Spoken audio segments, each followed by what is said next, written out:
नमस्कार दोस्तों, आजकल ब्रेस्ट कैंसर के बारे में बहुत कुछ सुनने में आ रहा है क्योंकि ब्रेस्ट कैंसर के बहुत सारे पेशेंट बढ़ रहे हैं। तो चलिए आज हम मिलते हैं डॉक्टर आनंद शाह से, जो ब्रेस्ट कैंसर के स्पेशलिस्ट हैं, और उनसे जानते हैं ब्रेस्ट कैंसर के बारे में और उनकी ट्रीटमेंट के बारे में। नमस्कार डॉक्टर आनंद सर। आजकल जहाँ भी देखो ब्रेस्ट कैंसर के बारे में ज्यादा बात होती है क्योंकि बट ऑब्वियस है ब्रेस्ट कैंसर के काफी सारे पेशेंट हमें दिख रहे हैं। ऐसा क्यों हो रहा है? पहले तो इतना था नहीं। आपकी बात एकदम सही है मनोज भाई, क्योंकि ये ब्रेस्ट कैंसर जो है वो खाली इंडिया में ही नहीं, ऑल ओवर वर्ल्ड में भी मोस्ट कॉमन कैंसर है। तो मुख्य जो कारण है जो ब्रेस्ट कैंसर के, उसमें आते हैं कि अगर आपका मासिक जल्दी चालू हुआ है या लेट से खत्म हुआ है, या फिर आपको कोई भी बच्चा नहीं है, या फिर आपको पहला बच्चा 30 साल के बाद में हुआ है, या फिर आपको मेनोपॉज आ गया है फिर भी उसके बाद में आपका शरीर के अंदर चर्बी की प्रमाण ज्यादा है। इसके अलावा दारू का सेवन अगर आपका है, हार्मोनल कॉन्ट्रासेप्टिव पिल लिया है जिसमें एस्ट्रोजन और प्रोजेस्टेरोन कंबाइंड है, फैमिली में आपके कैंसर चल रहा है ब्रेस्ट का जिनका म्यूटेशन है जैसे कि BRCA1 BRCA2, या फिर आपने रेडिएशन लिया है कोई दूसरी कारण की वजह से 30 साल के पहले, तो ये सब कारण है जिसकी वजह से कैंसर का रिस्क ज्यादा होता है। तो सर किसी को पता कैसे चले, क्योंकि अगर कोई लेडी है, अगर उनको जानना है कि उसको ब्रेस्ट कैंसर हुआ है कि नहीं हुआ है, तो वो कैसे घर पर जान सकती है? तो देखिए, ब्रेस्ट कैंसर को जानने के लिए कुछ सिम्टम है जिससे कि हम जल्दी जान सकते हैं कि कैंसर है कि नहीं है। कुछ अर्ली साइंस है जैसे कि स्तन के अंदर गांठ होना, फिर जो निप्पल है उसके अंदर से ब्लड और या फिर रेड कलर का डिस्चार्ज होना, ब्रेस्ट की चमड़ी है वो थोड़ा अंदर खींच जाना, निप्पल और एरियोला का एरिया रिसेंट में अंदर खींच गया है। तो ये सब जो साइन है इससे हम ब्रेस्ट कैंसर का जल्दी पता कर सकते हैं। और कुछ साइन है जिससे कि ब्रेस्ट कैंसर एडवांस हो गया है तो हम पता कर सकते हैं, जैसे कि जो ब्रेस्ट का चमड़ी है वो नारंगी कलर का हो गया है, इसके अलावा चमड़ी के ऊपर चांदा हुआ है, या फिर कुछ गांठें हो गई है, इसके अलावा बैक्सिला जो अपनी बगल बोलते हैं उसके अंदर गांठ है। तो ये सब अगर सिम्टम है तो ऑलरेडी ब्रेस्ट कैंसर होके थोड़ा एडवांस स्टेज में आ गया है, ऐसा पता कर सकते हैं। सर एक क्वेश्चन ये भी है कि निप्पल से जो डिस्चार्ज होने वाला लिक्विड होता है वो अलग अलग तरह के होते हैं, तो क्या अगर निप्पल से डिस्चार्ज होता है दैट मीन्स कि वो ब्रेस्ट कैंसर ही है? नहीं, ऐसा नहीं होता है। अभी निप्पल में से कई सारे डिस्चार्ज होते हैं अलग अलग कलर के, जैसे कि पानी का डिस्चार्ज अगर आपको है तो वो ज्यादातर हार्मोन चेंजेस की वजह से होता है। दूसरा आता है ग्रीन कलर का डिस्चार्ज जो कि फाइब्रोएडिनोसिस जैसी बिनाइन यानी कि सादी कंडीशन की वजह से होता है, वो मोस्ट ऑफली कई सारी महिलाओं में होता है। इसके अलावा येलो कलर का डिस्चार्ज होता है जो इंडिकेट करता है कि स्तन के अंदर कहीं ना कहीं थोड़ा बहुत इन्फेक्शन है। इसके अलावा आता है मिल्की डिस्चार्ज जो कि प्रेगनेंसी है, लैक्टेशन हुआ है, बच्चे को फीडिंग दिया है उसके बाद में आ सकता है। इसके अलावा एक आता है रेड कलर का डिस्चार्ज या ब्लडी डिस्चार्ज। तो अगर ऐसा डिस्चार्ज आता है तो ऑन्कोलॉजिस्ट का तुरंत संपर्क करना है। तो सर आपके कहने का मतलब है कि अगर निप्पल से रेड कलर का अगर डिस्चार्ज होता है तो महिलाओं को तुरंत समझ जाना चाहिए कि यहाँ पर कुछ गड़बड़ है। अच्छा, जैसे ये होता है उनको सबसे पहले क्या करना चाहिए? अगर ऐसा कोई डिस्चार्ज, कोई भी सिम्टम अगर आपको कैंसर के रिलेटेड लगता है तो तुरंत आप ऑन्कोलॉजिस्ट का संपर्क कीजिए, और हम लोग इसमें आगे बढ़ने के लिए कुछ जांच करवाते हैं। पहले कुछ स्कैन्स होते हैं जिससे हमें जानना होता है कि ये गांठ सादी लग रही है या मैलिग्नेंट लग रही है और वो कहाँ कहाँ शरीर में फैला हुआ है। उसके लिए अगर आपकी उम्र 40 साल से ज्यादा है तो यूजुअली हम मेमोग्राम देते हैं जिसके अंदर सोनोग्राफी और मेमोग्राफी दोनों हो जाता है। मेमोग्राफी सादी भाषा में बोलूं तो ब्रेस्ट का एक्सरे होता है। अगर आपकी उम्र कम है जैसे कि 40 साल से कम तो हम यूजुअली अल्ट्रासाउंड देते हैं दोनों ब्रेस्ट के लिए। तो इसके अलावा एक MRI आता है। अगर हमें क्लिनिकली या फिर ये मेमोग्राम में कुछ कोऑर्डिनेट प्रॉपर नहीं हो पाता है तो हम यूजुअली MRI कराते हैं बेटर कैरेक्टराइजेशन के लिए। और इसके अलावा भी कुछ MRI के इंडिकेशन है। अगर आपकी फैमिली में ब्रेस्ट कैंसर चल रहा है या फिर आपको कोई जीन का म्यूटेशन है जैसे कि BRCA1 BRCA2, या फिर कोई लेडी है जिसमें सिलिकॉन इम्प्लांट डाला हुआ है तो उसके अंदर स्पेशली MRI कराया जाता है। इसके अलावा एक आता है पूरे बॉडी का स्कैन जिसको हम पेट स्कैन बोलते हैं। वो हमें ये जानने के लिए होता है कि आपको जो स्तन में गांठ है वो दूसरे किसी शरीर के भाग में फैला है कि नहीं, वो जानने के लिए किया जाता है। और ये हो गई बात अपने स्कैन के बारे में। अगर हमें वो गांठ जानना है कि ये कैंसर की है कि नहीं तो उसके लिए हम बायोप्सी का एडवाइस देते हैं। पहले के टाइम में क्या होता था कि यूजुअली FNAC कराते थे। FNAC मतलब सादी भाषा में बोलूं तो सुई तपास। उससे हमें थोड़ा लिक्विड मिलता है और लिक्विड के अंदर कुछ मैलिग्नेंट सेल आते हैं कि नहीं हमको पता चलता है। माइक्रोस्कोप में रख के हम जान सकते हैं कि ये कैंसर है कि नहीं। इसके अलावा कोई एडिशनल इंफॉर्मेशन इसमें नहीं मिलता। तो इसके लिए अभी नया मेथड आया है कोर नीडल बायोप्सी। तो वो इसके लिए एक छोटी गन आती है जिससे हम खाली 1-2 मिली मिलीमीटर जितना छोटा सा इंसिजन रखते गांठ में से मल्टीपल सैंपल ले सकते हैं और वो सैंपल FNAC कंपैरिजन में काफी बड़े होते हैं। तो इसकी वजह से हमें ये तो पता चलता ही है कि ये कैंसर है कि नहीं, लेकिन उसके अलावा एडिशनल जो अभी इंफॉर्मेशन हमको चाहिए रहता है जिसको इम्यूनोहिस्टोकेमिस्ट्री बोलते हैं और मार्कर स्टडी बोलते हैं, वो सब उससे हो सकता है। दूसरे एडवांटेज ये है कि इसमें कुछ ज्यादा पेन नहीं होता, वो लोकल एनेस्थेसिया में भी हो सकता है और इसमें बड़ा स्कार भी नहीं लगता। तो इसके अलावा एक मेथड आता है जिसको हम एक्सीजन बायोप्सी बोलते हैं, जिससे कि जो गांठ होता है वो पूरा निकाल के डायग्नोसिस करना पड़ता है। लेकिन कुछ ही इसके इंडिकेशन है जिसके अंदर ये किया जाता है, बाकी सब पूरे ऑलमोस्ट 95 से 99% केसेस में अगर आपको लंप है तो या तो अपने सीधा बायोप्सी करके या फिर सोनोग्राफी के आधार पे कोर नीडल बायोप्सी करके उसे हमें पता चल जाता है कि इसमें कैंसर है या नहीं है। सर हमें पता तो चल गया कि ये कैंसर की गांठ है या सादी गांठ है। अब मान लीजिए कि किसी पेशेंट में ज्यादातर जो हम अभी देख रहे हैं कि कैंसर की गांठ आई,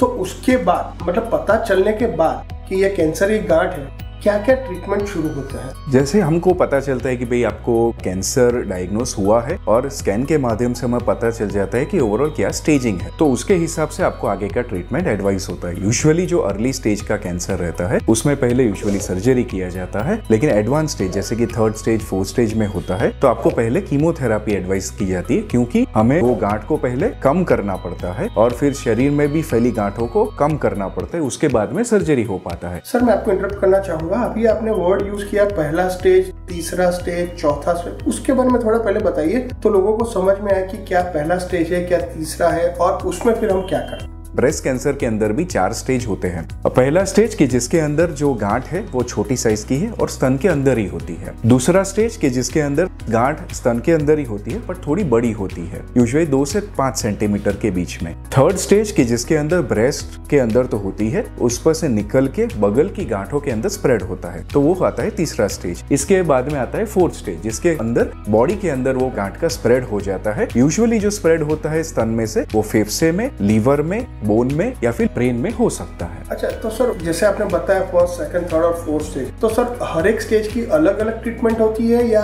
एक ही तरह की ट्रीटमेंट चारों स्टेज में आप करते हैं? नहीं, हर एक स्टेज के हिसाब से आपकी ट्रीटमेंट अलग होती है। जैसे कि 1st और 2nd स्टेज को यूजुअली अर्ली स्टेज बोलते हैं, तो उसके अंदर आपको अगर सर्जरी पॉसिबल है तो इनिशियली सर्जरी किया जाता है और उसके बाद में रिपोर्ट के हिसाब से और IHC के हिसाब से फर्दर रेडिएशन या कीमो आएगा कि नहीं वो डिसाइड किया जाता है। उसके बाद में 3rd स्टेज या अर्ली 4th स्टेज के अंदर भी आपको पहले डाउन स्टेज यानी कि कीमोथेरापी देके वो साइज को कम किया जाता है ताकि वो सर्जरी के लायक बने और उसके बाद में सर्जरी करके फिर रेडिएशन दिया जाता है। सर ये रेडिएशन और कीमो जो अभी आपने कहा वो क्या ज्यादा पेनफुल रहते हैं या उससे मतलब पेशेंट को क्या क्या तकलीफें होती हैं? आज के दौर में कितनी एडवांसमेंट उसमें आ गई, जरा उसके बारे में आप बताएं। जैसे कीमोथेरापी है तो उसमें कई पेशेंट को ऐसा रहता है कि भाई हमारे सारे बाल झड़ जाएंगे, तो ऐसा नहीं है। कीमोथेरापी भी अभी काफी टॉलरेट करते हैं और मेडिकल ऑन्कोलॉजिस्ट होते हैं, वो आपको देख के आपकी सरफेस एरिया को कैलकुलेट करके उसके हिसाब से डोज देते हैं। इनिशियली थोड़ा कम डोज रहता है, उसके बाद में डोज एस्केलेशन हो सकता है और पहले 3 हफ्ते में एक देते थे, अभी कुछ कीमोथेरापी के डोजेस एवरी वीकली भी दिए जाते हैं ताकि पेशेंट बेटर टॉलरेट कर सके और उसको कीमोथेरापी कंप्लीट कर सके। और कीमोथेरापी के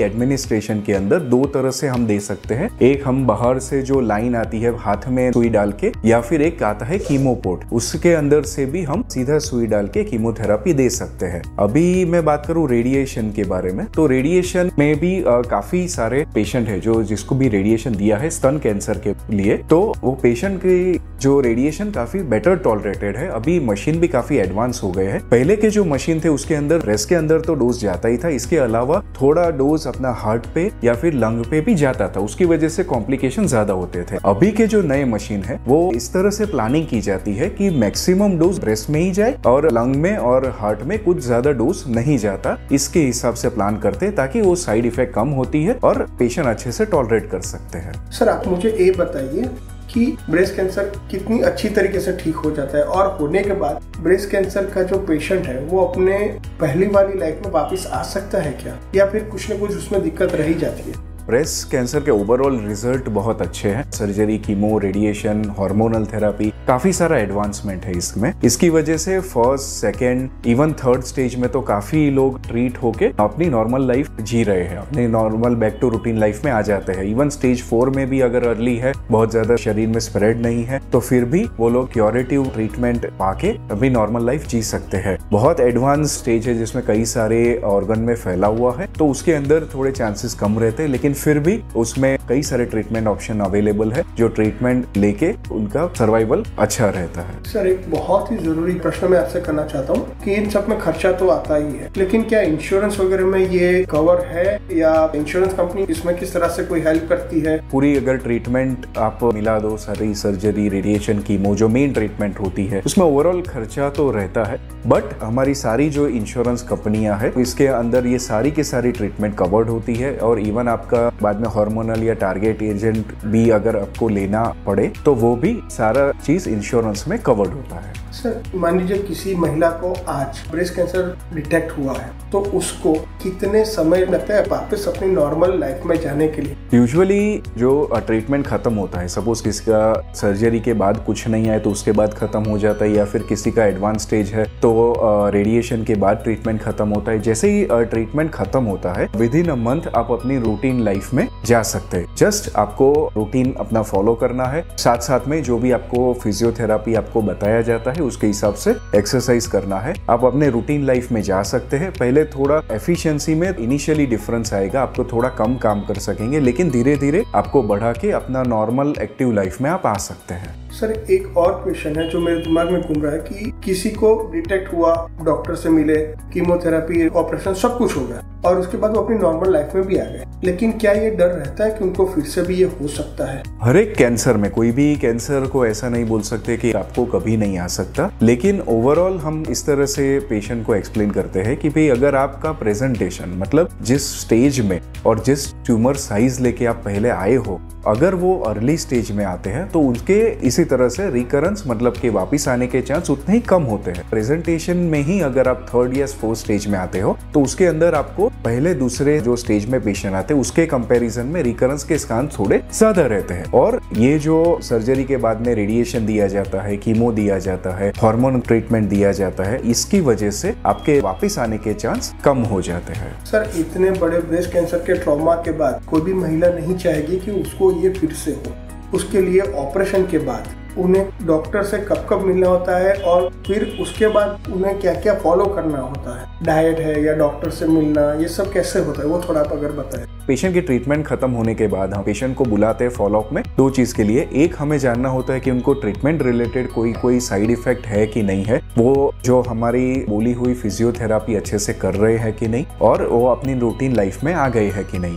और फॉलोअप में हम लोग पहले 3 साल में 3-3 महीने पे बुलाते हैं, उसके बाद में जो 2 साल में हम इंटरवल बढ़ा के 6 महीना करते हैं, और 5 साल के बाद यूजुअली साल में 1 ही बार बुलाया जाता है। फर्स्ट ईयर में हम लोग कुछ स्कैन और इन्वेस्टिगेशन कराते हैं। इसके अलावा एवरी 6 मंथ पे उनको एक्सरे और सोनोग्राफी करवाते हैं, और 5 साल के बाद यूजुअली 1 साल पे किया जाता है। सर, मैं सिर्फ आपसे ये गुजारिश करूंगा कि एक कैंसर सर्जन होने के नाते आप महिलाओं से क्या कहना चाहेंगे? मेरा ये संदेश है कि अगर आपको ब्रेस्ट के रिलेटेड जो मैंने बताया उसमें से कोई सिम्टम है तो आप घबराए बिना ऑन्कोलॉजिस्ट का संपर्क कर सकते हैं। सपोज आपको कैंसर डायग्नोस होता भी है तो भी आपको घबराने की कोई जरूरत नहीं है।